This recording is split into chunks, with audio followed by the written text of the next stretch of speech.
Olá, seja muito bem-vindo ao nosso podcast PicPulse, onde hoje nós mergulharemos no mundo emocionante das ultramaratonas. Nosso convidado de hoje é um exemplo excepcional de resistência e determinação. Um ultramaratonista que tem desafiado os limites do possível. Em nossa conversa, ele vai compartilhar as experiências, desafios e triunfos que enfrenta ao correr distâncias extraordinárias, bem além das maratonas tradicionais. Vamos explorar não só as técnicas e estratégias de treinamento, mas também a força mental necessária para enfrentar tais provas de grandes resistências. Prepare-se para uma jornada inspiradora através de trilhas de montanhas e caminhos menos percorridos. Tudo isso na perspectiva de um atleta que transforma cada corrida em uma aventura épica. Olá! Seja muito bem-vindo ao nosso podcast PicPulse. E hoje nós temos aqui um convidado extraordinário que vai quebrar todos os nossos paradigmas tradicionais com relação às corridas. Você vai se encantar com o nosso convidado e com as histórias e experiências que ele vem nos apresentar no dia de hoje. E eu gostaria já de começar agradecendo o nosso atleta, um ícone do atletismo roraimense, nosso amigo Ricardo Souza. Ricardo, muito agradecido pelo seu carinho, por ter aceitado esse convite, de estar aqui no nosso podcast intitulado PicPulse, onde nós falamos aqui de nutrição, falamos de desafios, falamos de mindset, falamos de pessoas que saíram do zero e conquistaram grandes conquistas aí do ponto de vista, seja na parte esportiva, seja na parte profissional, familiar, financeira, porque o esporte, ele faz com que a gente mude e quebre paradigmas. Então esse é o intuito que nós temos aqui a cada semana, trazendo um convidado, e hoje tivemos o privilégio de tê-lo aqui. Muito agradecido. Bom, privilégio todo meu, né? E a gentileza sua fazer toda essa introdução aí acerca do nosso trabalho. Bom, eu não sou um corredor de elite, mas às vezes aquele que está começando a correr, ele não precisa da informação do elite. Ele precisa conhecer um pouco do trabalho daquele que está ao seu nível, para que ele entenda que ele também pode conseguir ir além, ele também pode melhorar, ele também pode conquistar eventos e participar de eventos que alguns deles que eu já participei, e que também a gente leva um pouco dessas boas novas daquilo que a gente aprendeu ao longo desses anos, principalmente para os mais novos. E quando eu falo os mais novos, eu começo a me sentir um pouco mais velho nessa história toda, porque dia desse eu estava começando, a gente estava começando essa brincadeira também, pegando experiência dos mais antigos. Pegando esse gancho, não quer dizer que é os mais novos de idade cronológica, mas é os mais novos que estão chegando nessa questão do desafio das conquistas das grandes corridas. Vamos chamar assim, para a gente não ficar velho em termos cronologicamente falando, né, Ricardo? Exatamente. E às vezes são dicas básicas que pra gente parece que são básicas, mas pra quem tá começando são bastante significativas, né? Pegando esse gancho, em instantes você vai falar dessas dicas pra nós. Mas, Ricardo, conte pra gente aqui como começou essa sua paixão por essas corridas de longa distância intituladas ultramaratonas. Explique para nós a quilometragem para as pessoas que estão se afeiçoando agora ou começando a ter esse contato inicial com as corridas, com essas métricas, que é importante. As pessoas às vezes não têm noção do que é uma meia maratona, uma ultramaratona, e você é a nossa referência da ultramaratona aqui no Estádio Roraima. Explica pra gente aí essas métricas e como surgiu a sua paixão por esse esporte. Inclusive, é importante frisar que a corrida de São Silvestre não é a maratona de São Silvestre, na verdade são 15 quilômetros. A maratona, na verdade, elas são 42 quilômetros, 195 metros. E a meia maratona é a metade disso. Logo, a ultramaratona é passando-se dessa distância a partir de 42, 195 metros, um pouquinho mais para cima, aí nós já podemos encarar como maratona. Lá para 2016, 2017, a Roraima vivia naquele momento de só corrida da Billy Roy até mais em cima e voltava, né, saindo do Canarinho, 5 quilômetros, e o negócio já estava chato. E para quem estava começando também tinha esse interesse de desbravar novas distâncias. Então, como que nós começamos a trabalhar isso? A gente pegava um carro, né, com paredão atrás, e a gente saía desbravando aí as estradas, essas vicinais de Boa Vista, e começamos a ampliar um pouco mais a distância, né? Primeiro foi 5 quilômetros, depois já partimos para 10, para 15, para 20. Gradativamente foi aumentando. E aí vinham também as boas novas daquela época de atletas nossos, como o Antero, até o Márcio, o Papalégua, entre outros, que participavam de eventos fora do estado, como aqui na Gran Savana, e traziam essas boas notícias de que, eu participei e fiz uma prova de 30 quilômetros, de 40, de 50, e a gente ficava assim, nossa, olha só, será que a gente também não consegue fazer isso? E começamos plantando essa semente aqui. O fato é que esses longões, eles começaram a juntar multidão de gente e a partir daí começamos também a entender que a gente precisava de pessoas que organizassem esse tipo de evento. Então, naturalmente, nós aprendemos a organizar esse tipo de evento participando deles. E o fato é que, com essa ideia de ampliação de distâncias e tudo mais, vieram depois as oportunidades de também participar desses eventos de longa distância. E começamos aqui pelo nosso país vizinho, que na época funcionava muito bem para a gente correr, e num local assim maravilhoso, encantador, um santuário que é a Gran Savana. Que é a Gran Savana. Exatamente. E aí começou tudo, aí lá para 2016, 2017. E aí você encantou, pegou o gosto disso. Pegamos o gosto pela coisa. E aí surgiu o seu, digamos assim, a sua nova modalidade como ultramaratonista. Perfeito. Em 2017, eu fiz a primeira ultramaratona. E o grupo que foi comigo, a grande parte do grupo também nunca tinha feito uma ultramaratona. O equipamento que nós utilizamos era equipamento bem rude, não havia nenhum tipo de técnica. Eu lembro, inclusive, de um colega nosso que participou, e você é médico, você vai até rir dessa história, rindo mais com respeito, né? Eu lembro que durante a prova ele tomou 12 cápsulas de Tocilax. Eu falei, cara, você vai morrer. Mas isso também tinha a ver com o entendimento do que consumir, do que não consumir. É uma coisa muito primordial, muito com a cara e a coragem. E olha que interessante, dentro dessa dinâmica de preparação, Ricardo, para uma prova em que há uma exigência física, mental, energética, de pré, durante e pós-prova, me conta para nós aqui, para deixar registrado para aqueles que estão nos ouvindo e nos assistindo, como que é essa preparação, essa grande jornada, essa construção desse grande desafio para você? Eu acredito que o primeiro passo para se fazer uma ultramaratona, primeiro que eu acho que é uma decisão familiar. Não é só uma decisão pessoal, mas é uma decisão que envolve outras pessoas também. Porque isso pode resultar lá na frente, pós-prova, numa lesão, algo que possa inviabilizar você por alguns dias de trabalhar, porque é uma prova arriscada também, dependendo do tipo de percurso, do desafio que você vai enfrentar. E a palavra é certa, desafio, é um desafio. É uma jornada que às vezes dura dias, mais de 24 horas, mais de 12 horas. Então acho que o primeiro passo é ter essa avaliação, né, e não ir só por impulso.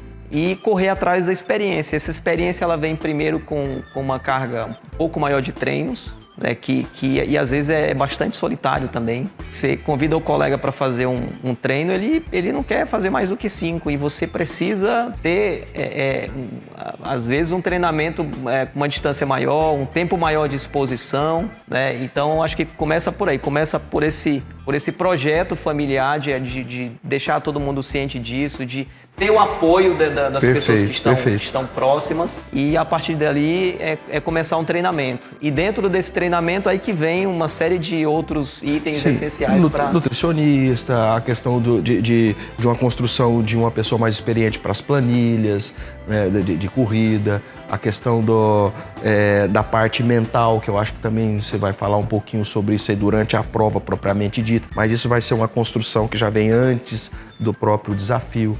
Mas é interessante que você falou da família e também tem a parte que nós que gostamos do esporte, sabemos que nós também somos amadores e temos as nossas vidas diárias, nosso trabalho, a nossa vida continua. Nós não vivemos exclusivamente do esporte. O esporte é um hobby, que é uma paixão, e a gente faz de tudo para que a gente mantenha bem.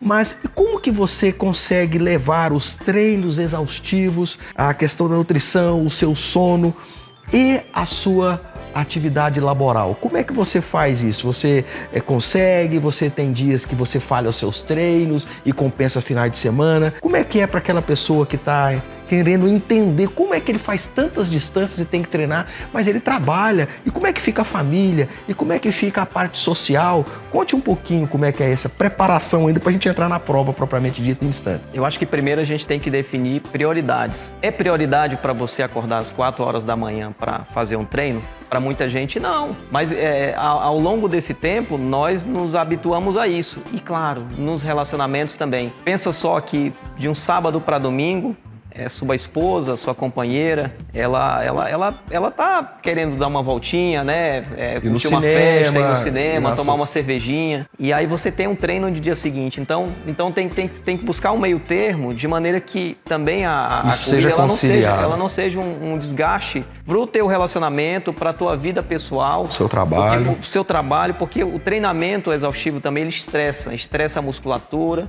estressa a cabeça, estressa o corpo. Estressa também aqueles que estão à nossa volta, que olha, esse cara só quer saber de corrida, o que é isso? Então, o legal é você buscar o meio termo. E a gente tem que ter essa consciência também que nós não somos profissionais. Essas longas distâncias, elas servem muito também pra gente entender um pouco da nossa existência. Porque uma corrida de longa duração, ela também nos ensina isso, né? Como é a nossa percepção de mundo. Durante a prova, a gente reflete sobre o que aconteceu no passado, quais são os projetos futuros, sentindo aquilo naquele momento mesmo, no presente. Então, a prova, ela nos ensina muito isso também, para entender que, peraí, nós não somos super profissionais, mas nós temos uma meta. A meta é começar e a meta é concluir. Você falou tudo. Nessa sua fala, eu acho que é interessante a gente deixar aqui algo também registrado, que existe uma coisa que são os princípios do hermetismo, que ele fala que nós temos o mentalismo, nós temos a correspondência, a vibração e a polaridade, que é um dos itens do hermetismo, que está num dos livros incríveis chamado O Kybalion. Mas onde eu quero chegar com isso? Que você falou, a gente não pode ser extremista, a gente tem que ter o equilíbrio. Então essa polaridade é nem 8 nem 80. Eu tenho que buscar esse ponto de equilíbrio que é cada um que vai saber a sua necessidade e as suas prioridades. Porque senão você acaba impactando na sua família, na sua questão financeira, porque aí você deixa de trabalhar, porque você tem o seu corpo, você tem que ter a sua cabeça, você vai fazer um grande treinamento, você pode lesionar e no dia seguinte você está inútil, imobilizado e você precisava produzir. Então são vários elementos que giram em torno disso, que é esse balance, que isso também faz parte de um planejamento, isso também faz parte da vida de um atleta amador. Mas Ricardo, vamos entrar então na prova propriamente dita. Vamos para a prova. Vamos para a prova. Chegamos no dia da prova. Existe algum equipamento, algo diferente das modalidades de 5, 10 quilômetros que a gente corre na rua, que de repente você possa nos apresentar ou enriquecer aqui de informações? O que se usa? Se existe algo diferente que você monitora, algum colete, algum capacete, alguma coisa diferente que dá as suas métricas e você vai fazendo? Enriqueça a gente aqui um pouquinho sobre essa vivência na ultramaratona. Agora há pouco a gente falava desse processo de preparação. É importante também que a gente estude a prova, né? Entenda o que ela está exigindo. E nessa exigência, avaliar, por exemplo, qual o nível técnico dessa prova. Se é uma ultra, tem um nível elevado, uma montanha, né? Se é plano, se tem uphill, ou é um plano, ou é uma ultramaratona de asfalto, porque também pode acontecer. Uhum. E a partir dali, incluir os equipamentos essenciais que combinam com aquela prova. Eu também tenho uma técnica também de fatiar a prova, que é o seguinte: você não tem como comer uma pizza de uma vez, ela é fatiada em pedaços. Então, coma de pedaço por pedaço. Exatamente. Vamos colocar aqui na prática. Aqui. Imagina só que você tem que correr do Centro Cívico até o Garden. E vamos imaginar que essa distância seja bem maior do que o que de fato que é aproximadamente 10 quilômetros. Então vamos fatiar o seguinte: peraí, eu preciso, na primeira parte, eu quero correr no ritmo e me hidratar e ao mesmo tempo estabelecer como primeira meta correr do Centro Cívico até o Canarinho. Essa é a primeira meta. Na segunda meta, do Canarinho ali até a Aloha, por exemplo. E da terceira, da Aloha até o final, né? Então, dividir isso e não começar a prova já pensando lá no ponto final. No trajeto todo. Vamos matando pedaço por pedaço. Agora, com relação a essa questão de equipamento, propriamente dito, vamos pensar aqui numa prova que seja... A grande maioria são de autossuficiência. O que seria autossuficiência? Autossuficiência é você levar o seu próprio equipamento para poder se hidratar. Eu já participei de provas em que não tinha ponto de hidratação. A hidratação era um riacho, né? Se você quisesse tomar água, você tinha que levar ali o seu equipamento, uma água e fazer tudo isso. Então eu trouxe aqui alguns equipamentos para mostrar para nós, para enriquecer aí. Olha que bacana. Então vamos deduzir que seja uma prova que exige um nível técnico elevado. Então, geralmente em rochas, em um terreno acidentado, né? Bom, para esse caso, tem esse tipo de tênis aqui. Olha esse tênis, ele tem esse grip, essa pegada mais... sola diferente. A sola mais firme, então, que te dá uma sustentação e estabilidade. Não derrapa. Então, é um tênis mais duro, mais rígido, claro que um pouco mais firme também. Tem esse contraforte bem rígido para evitar uma torção, né? Então, essa é uma característica de um tipo de tênis. E muitas das vezes, se você não conhece o percurso, por isso que é importante estudá-lo sempre, isso aqui é mão na roda, porque ajuda bastante, né? Você está aqui achando que é um percurso plano, que não tem nenhum tipo de desnível, de repente você é pego de surpresa. Isso já aconteceu comigo numa ultra que eu fiz na Venezuela de 90 quilômetros. Eu fui com tênis, deixa eu ver aqui, mais ou menos assim, certo? Só que é um tênis bastante flexível, esse nem tanto. Então, com aquele tempo todo, 90 quilômetros correndo, as pedrinhas batiam aqui embaixo e meu pé fazia isso aqui, ó, todo o tempo. Uhum. E durante 90 quilômetros, mais de 12 horas nessa batida... Calo, com a ferida... Passei meses com os pés machucados, né? Então, escolher um tênis certo é um primeiro passo. Então, uma boa meia também. Às vezes você passa a noite correndo, não adianta ir aqui em determinados lugares e comprar qualquer tipo de lanterna. É interessante comprar uma lanterna de qualidade para que não fique na mão. Eu já vi muitos colegas ficarem pelo meio do percurso que não enxerga, porque compraram aqui numa feira livre uma lanterna recarregável e que funcionava muito bem, mas que lá pelo quilômetro 2, 3 apagou e ficaram na mão. Então, não só a lanterna, mas como levar pilhas reservas também. Ótimo, e claro, boa dica. Testar o equipamento antes da prova. Teste, porque isso aqui pode fazer um calo na cabeça, tem tanta coisa que pode acontecer, então é fundamental conhecer o tipo de equipamento. Testar sempre um carbogel. Algumas pessoas têm problema. Agora já está falando já da nutrição propriamente dita durante o todo esse pacote, né? Todo esse pacote. Perfeito. Eu vou então deixar a nutrição aqui um pouquinho de lado. Pode ficar à vontade. Mas vamos falar aqui de por exemplo, mochila de hidratação. A primeira que eu fui, que nós participamos, não tinha tudo isso. Depois a gente junta um dinheirinho e faz um investimento no equipamento melhor. Porque aqui você coloca celular, coloca gel, coloca todo o material de autossuficiência, né, no lado e no outro. E aqui atrás ainda tem um espaço para cantil de água. O cantil de água, entre outros materiais dentro dessa mochila. Então essa aqui é uma mochila bem prática, sensacional para testar para ver se não machuca. Porque incomoda. Evidente. Incomoda. Colocar o peso que você vai utilizar na hora da prova para você fazer o teste nos seus longões antes da prova. E olha que de início não pesa, mas utilize isso durante 12 horas seguidas, né? A gente sente o peso depois. Bom, nós falamos do tênis para um tipo de percurso de trilha, né? Esse aqui você pega um estradão, você pega um asfalto, uma outra no asfalto. Isso aqui é fantástico, você calça ele, acabou, vai embora. Esse tênis aqui ele já tem a placa de carbono, é também rígido, né? É um tênis de ponta da Nike, mas é aquele tênis que tem a pretensão de te levar mais longe e mais rápido também. É um tipo de exatamente, é um tipo de tênis que tem uma característica para isso. Eu recomendo esse tipo de tênis para treino, para quem vai para longão.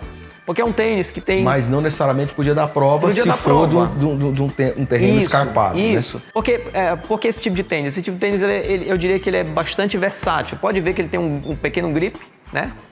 Tem uma pegada aqui embaixo que dá para ir pro estradão aí, que é bem característico do nosso estado. Nosso estado é plano, né? Então é bem útil para esse tipo de situação, assim como dá também para correr no asfalto. Ou seja, é um tênis pau para toda obra, é um coringa. Dá para usar em qualquer tipo boa dica, qualquer tipo de terreno. A outra dica com relação, a gente falou agora há pouco de hidratação e tal, aí você tem que levar todos esses medicamentos que são essenciais durante a prova. O antidiarreico, remédio para dor, antijoo, né, o remédio para dor, Um curativo. Curativo. E aí, como é que você vai levar tudo isso nessa mochila, né? Então você tem aqui até, inclusive, fez um kitzinho. Cápsulas de sal também. Como é que você vai ler? Isso aqui como é que você vai levar cápsula de sal nisso aqui? O que a gente faz? Também tem mais uma coisa que é importante também, protetor solar, também é importante. Boné. E papel higiênico, como é que você vai levar? Às vezes tem a necessidade, no meio do percurso acontece. Esparadrapo, certo? Então, a gente junta tudo isso, às vezes, aqui, papel higiênico. Coloca num saquinho, molha, por causa do suor. Não ocupa espaço, coloca na mochila ali. Perfeito. E resolveu. E outro, aqui, medicamento, saquinho de din-din, né? Isso. Aqui tem quase tudo, aqui você tem tem uma... O que você vai usar, você só rasga. Você vai usar, só rasga e não acumula espaço. Então, essas dicas a gente vai aprendendo com o tempo, na marra mesmo, que para quem está começando não precisa aprender na marra, basta assistir aí que já vai pegar umas dicas aí de ouro aí pra... Por isso que nós estamos aqui, com pessoa experiente como você, que a gente tá aqui, dando as dicas. Pra galera, né, tá bem ligada com relação a isso, que é bem prático a gente Ricardo, fala um pouquinho agora do gel que você começou a falar, e isso aqui já está relacionado com a parte da nutrição, que é importante. Como que você usa? É de acordo com a sua rodagem? É de acordo com o seu tempo? É de acordo com o seu desgaste? É de acordo com as métricas que você tem? Eu quero que você fale um pouquinho se você usa o relógio, qual que você usa, como é que é. Conte um pouquinho, então, essa interface entre a sua nutrição, eu sei que isso é muito individual, mas estou falando do ultramaratonista Ricardo Souza, para que a gente aprenda um pouquinho com você. E eu uso bastante alguns desses itens, porque eu transpiro muito. Então a gente tem eu tenho uma perda muito grande de sais minerais, né? Então você tem que tá repondo toda hora. Sabe que é bastante relativo essa coisa de... as pessoas perguntam, Ricardo, de quanto em quanto tempo eu devo utilizar uma cápsula de sal? De quanto em quanto tempo eu devo utilizar um isotônico? O isotônico, para quem não sabe, são esses Powerade, Gatorade. E aqui eu mostro para vocês uma solução bem mais barata e prática, que é solúvel, né? Aqui coloca você dentro tem, do seu cantil você mesmo. tem um básico aqui, você tem o sódio e o potássio, que são essenciais. Então imagina só, olha só como é que é relativo. Uma coisa é eu correr 40 minutos, que a maioria dessa dica, consuma de meia hora. Uma coisa é eu correr meia hora aqui na NH6, outra coisa é eu correr meia hora subindo o Tepequém. Então, avalie primeiro o tipo de terreno que você vai correr e o horário também. Uma coisa é eu correr meia hora em Porto Alegre, outra coisa é eu correr meia hora aqui em Boa Vista. Nível um do clima mar totalmente diferente. E também a questão do nível. Da altimetria, altitude, né? Tem que levar em consideração tudo isso. E isso a gente só entende realmente participando, treinando, acompanhando e sentindo um pouco dessa necessidade. Também nunca deixe para consumir o carbogel, que é essencial, alimento de rápida absorção, ou mesmo o isotônico, quando sentir fome ou quando sentir sede. Quando isso acontecer, o corpo já está em estresse já. Pode ter certeza que não tem mais volta. Não adianta você encher o bucho de água, não adianta tomar carbogel, porque já foi, acabou. Porque exatamente. Senão a reserva acaba, até você sair desse vale, demora o tempo se for conseguir recuperar. Ainda mais numa corrida de longa distância. Né? Perfeitamente. Como pastilha aqui de banana com açaí, né?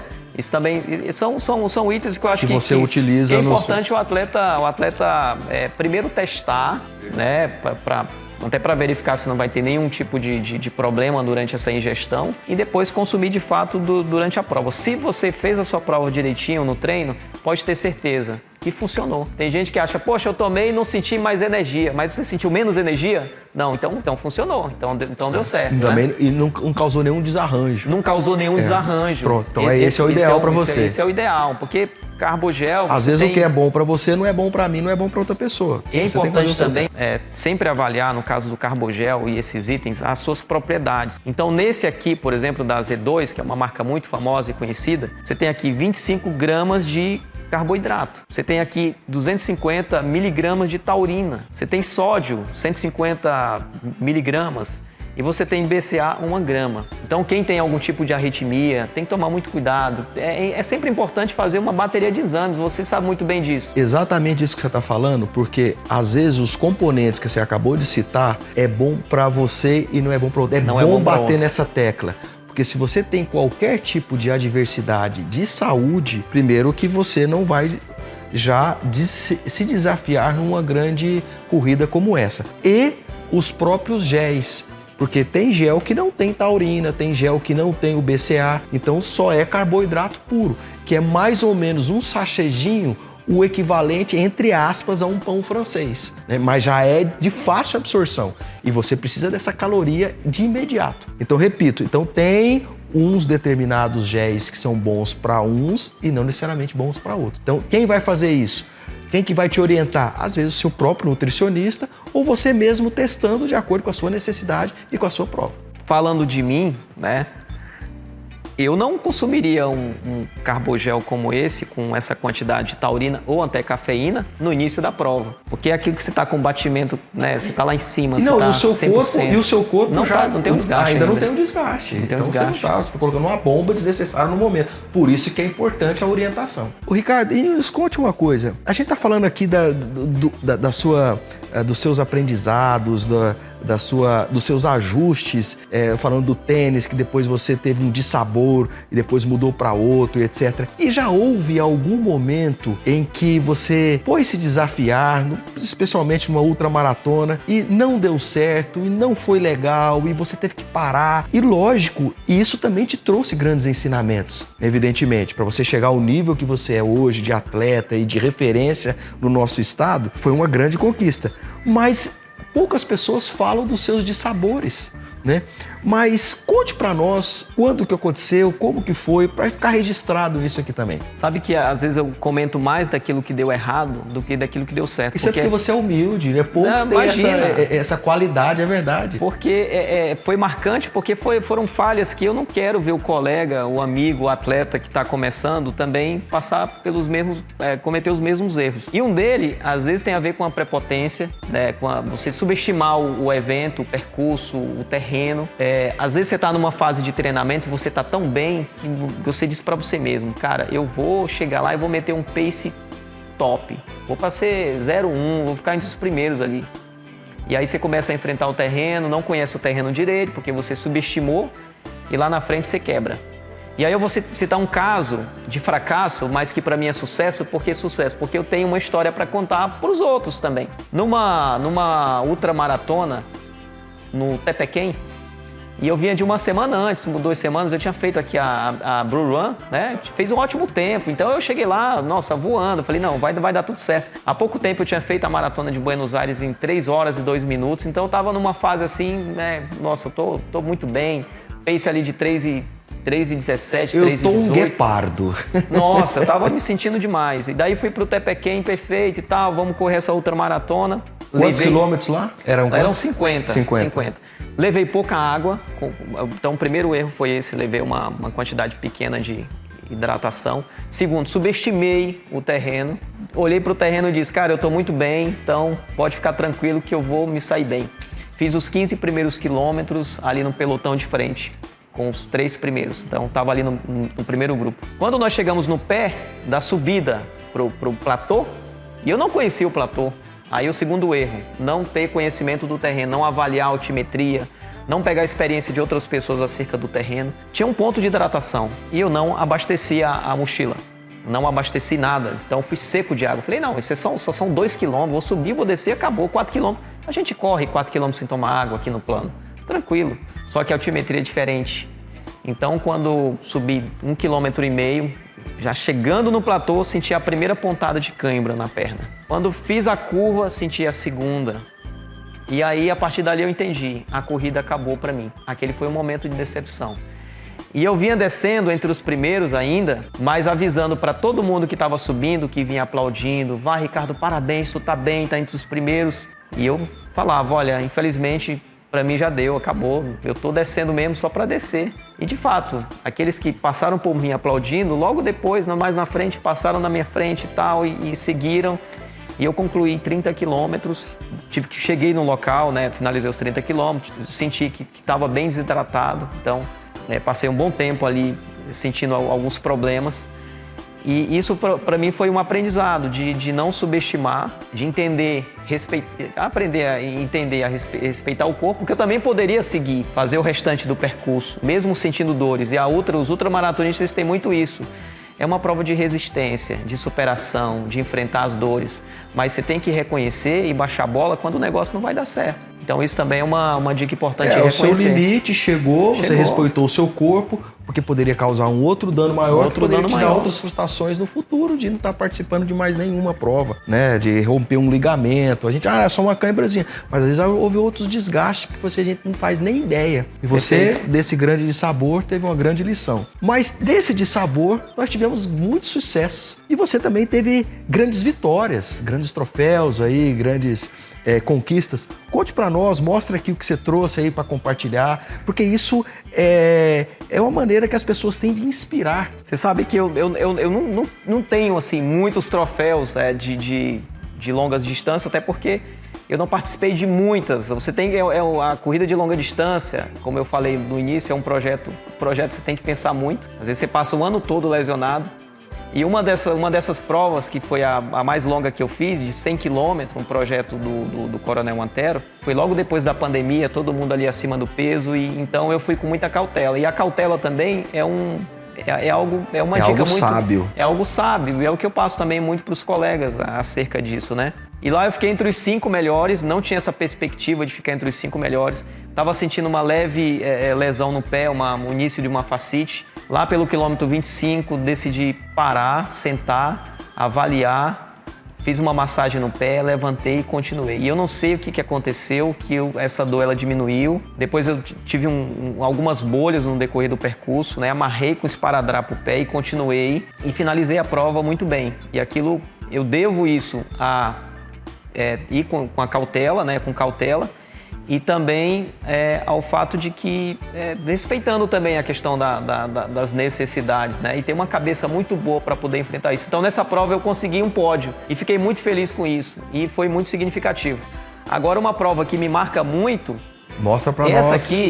Essa aqui, 90 quilômetros na... Olha isso, que extraordinário. Na Gran Savana. Primeiro lugar, essa prova é 2018. Primeiro lugar na categoria, fiquei em quarto no geral. E eu falo com muito orgulho porque a Gran Savana é um lugar encantador.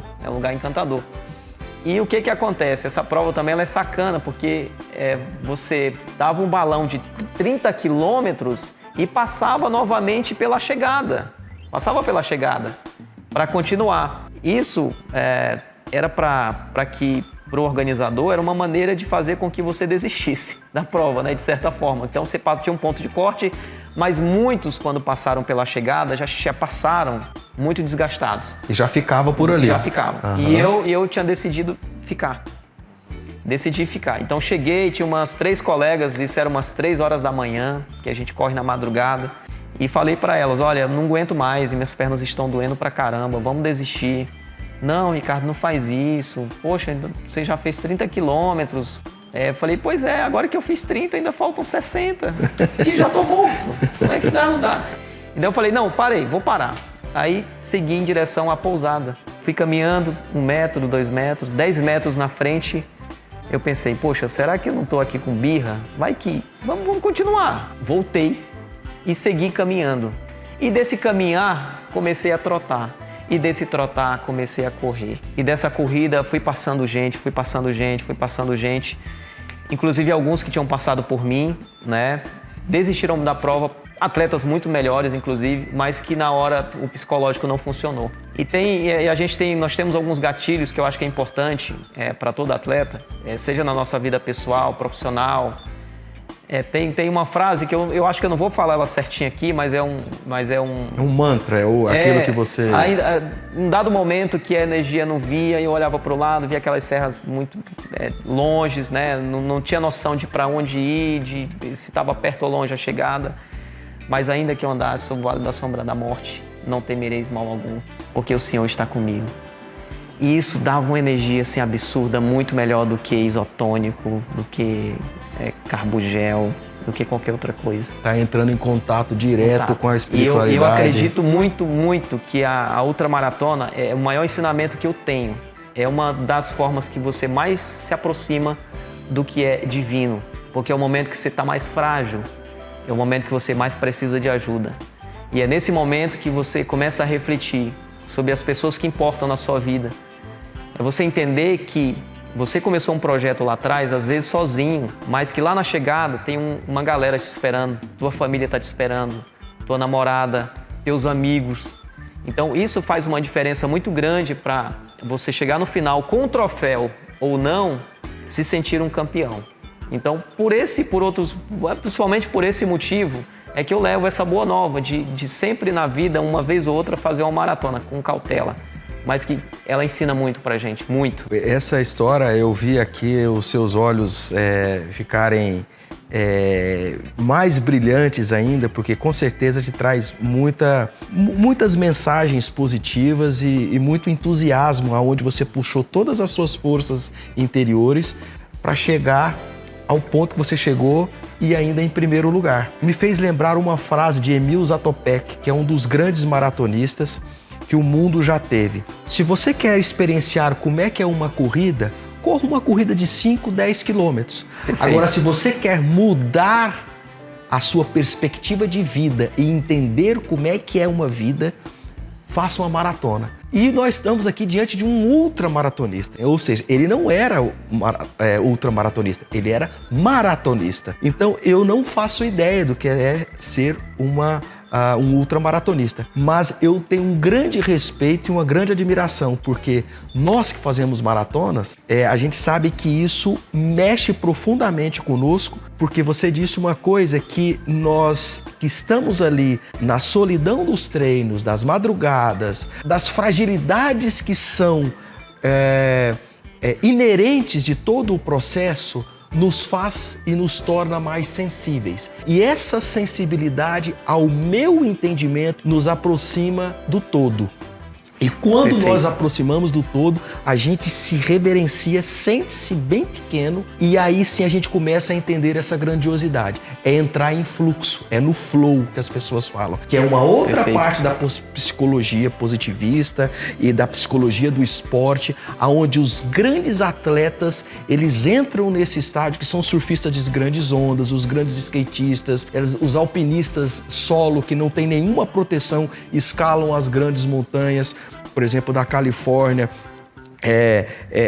outras histórias interessantes que eu gosto também de ler, porque isso me inspira muito, a parte energética, espiritual, física, emocional, toda alinhada. E quando você está nessa busca e nesse alinhamento, e só a parte física propriamente dito não te desperta esse lado que você acabou de falar, Ricardo.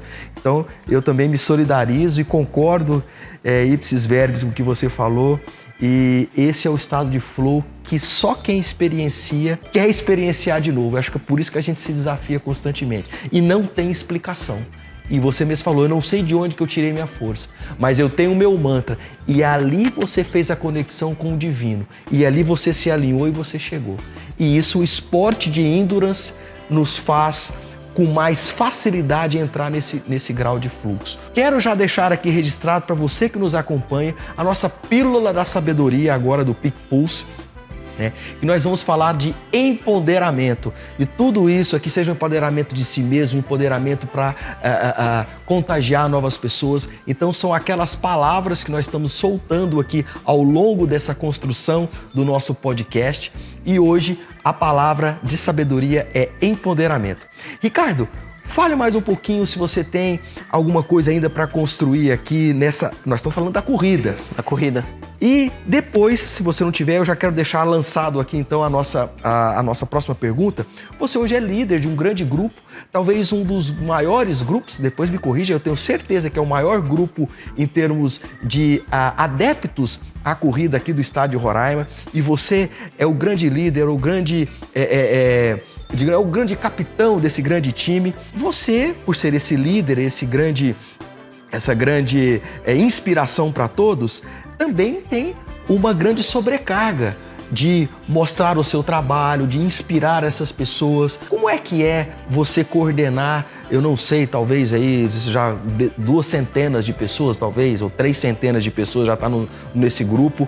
E me fala o nome do grupo, eu conheço, mas eu quero que você fale, deixe registrado. Tenho uma grande admiração por muitos colegas que participam do grupo. Ainda não tive o privilégio de estar lá num dia de corrida, mas a gente já se misturou aí, a gente já participa de alguma forma pela amizade e tudo, talvez os dias de treino diferente. Mas conte um pouquinho aí para nós dessa sua liderança e de estar capitaneando todo esse time. Você sabe que é admirável, por sinal. Ontem eu estava brincando com uma turma num treino que eu acho que eu criei esse grupo, nós construímos esse grupo, que eu não criei só, foi um projeto de outras pessoas também, porque eu não gosto de correr só, né?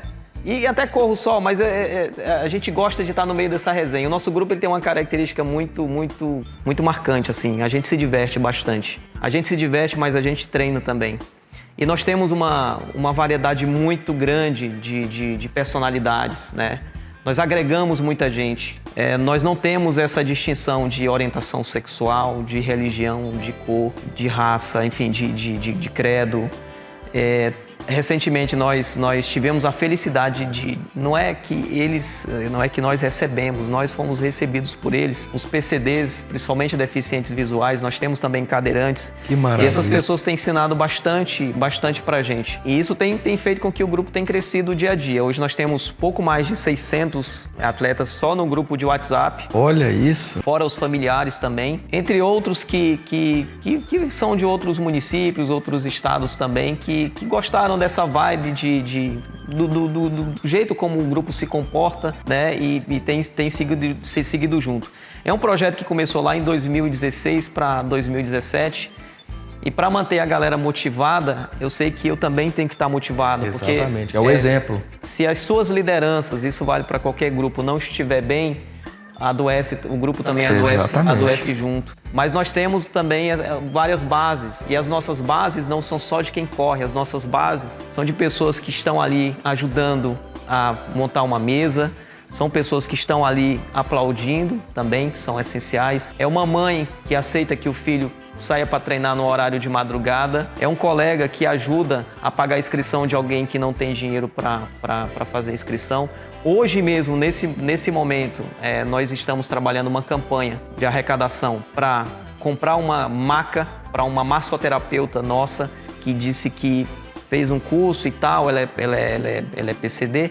E ela quer trabalhar com isso. E aí eu pensei, poxa, eu posso procurar um empresário e só o valor dessa maca ele pagar sozinho. Mas sabe o que é um barato? As pessoas querem ajudar. Mesmo que seja com R$5, com 10, elas querem fazer parte desse coletivo de ajudar o próximo.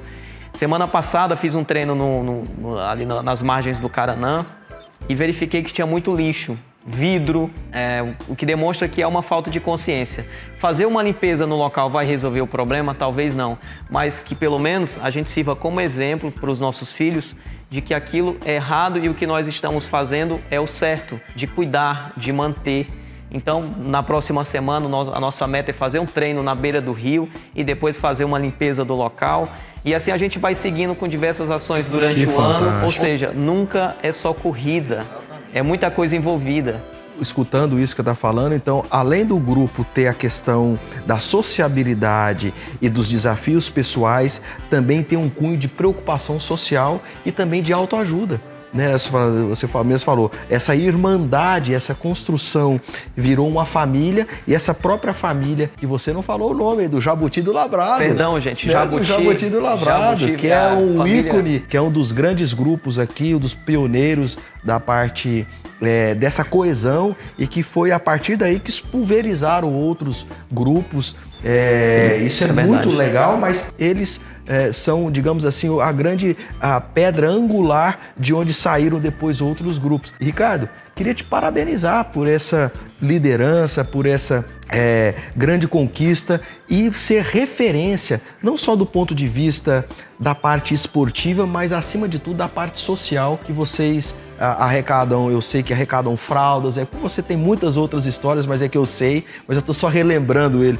Como você mesmo falou, ajudar as pessoas do ponto de vista social, do próprio grupo, adquirindo muletas, acho que cadeira de rodas, eu também já vi alguma coisa de rifa de vocês, café da manhã compartilhado e tudo mais para enriquecer ainda mais as famílias e tudo mais. Enfim, é um exemplo aqui que acho que, infelizmente, não é todos que têm essa mesma visão altruísta como o Grupo Jabuti do Lavrado. Vocês estão de parabéns. A gente não pensa, né?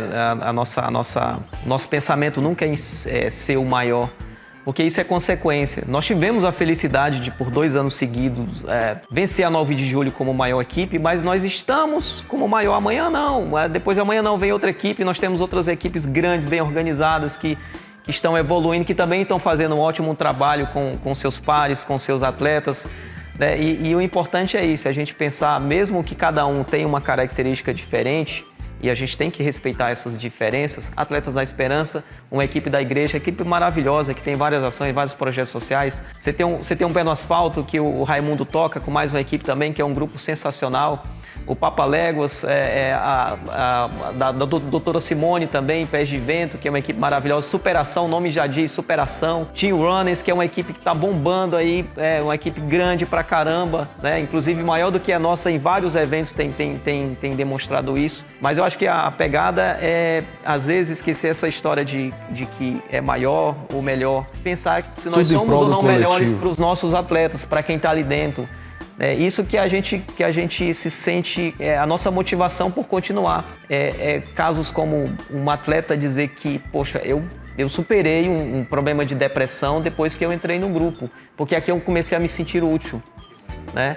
Ou um atleta de 60 e poucos anos, o seu Raimundo, que ele trocou os remédios antidepressivos pela caminhada e depois a corrida. E agora toda a corrida quer ganhar um troféu. E não toma mais antidepressivo. Não toma mais antidepressivo e tá dando peia nos novinhos aí. Você tá vendo? Então, pra gente, isso já é o importante. Isso é ser grande. É transformar a vida das pessoas, oportunizando com que elas também se sintam à vontade dentro da Sensacional. Estamos caminhando aqui para o nosso último bloco desse bate-papo. Queria que você deixasse, então, a sua mensagem final do ponto de vista para quem tivesse interesse em estar começando esse desafio da ultramaratona, que foi o nosso, digamos assim, o principal tópico de hoje, estando falando com você aqui, Ricardo. O que você orientaria, como é que você aí daria, digamos assim, o caminho das pedras para chegar a se tornar um ultramaratonista, para nós encerrarmos aqui o nosso bate-papo com a sua presença hoje? Eu acho que primeiro, procurar um grupo de corrida é importante, porque ali você tem você troca ideias, né? Você tem um bate-papo com alguém que já fez longas distâncias, né? Ficar sempre de olho nesses eventos que oferecem distâncias maiores também, mas cuidado, não vá pelo prato maior, comece pelo prato menor.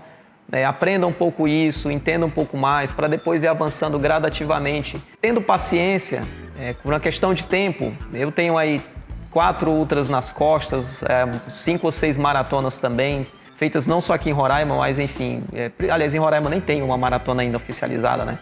Mas feita fora do estado, em outros países também. E entender que essas pessoas estão aí para colaborar, para conversar, para trocar ideias, né? Então a gente está sempre à disposição para isso. Sensacional. Eu espero que você tenha gostado, bebido da fonte de quem entende de ultramaratona. Tivemos o privilégio de estar aqui hoje ao nosso lado nesse grande projeto que nós assim batizamos de Peak Pulse. Espero que isso seja grande relevância aí na sua vida, não só do ponto de vista esportiva, mas que te faça ter novos insights do que você pode abstrair desses conceitos também para a sua vida pessoal. Tivemos aqui ao lado o Ricardo Souza, que falou sobre de toda a sua trajetória, onde ele nos mostrou como deve ser persistente, insistente e resistente, foco, enfim, toda essa abrangência para se tornar um grande atleta de sucesso. Eu te vejo no próximo evento, na próxima entrevista, com o nosso próximo ilustre convidado em breve. Eu te desejo o melhor. Até mais.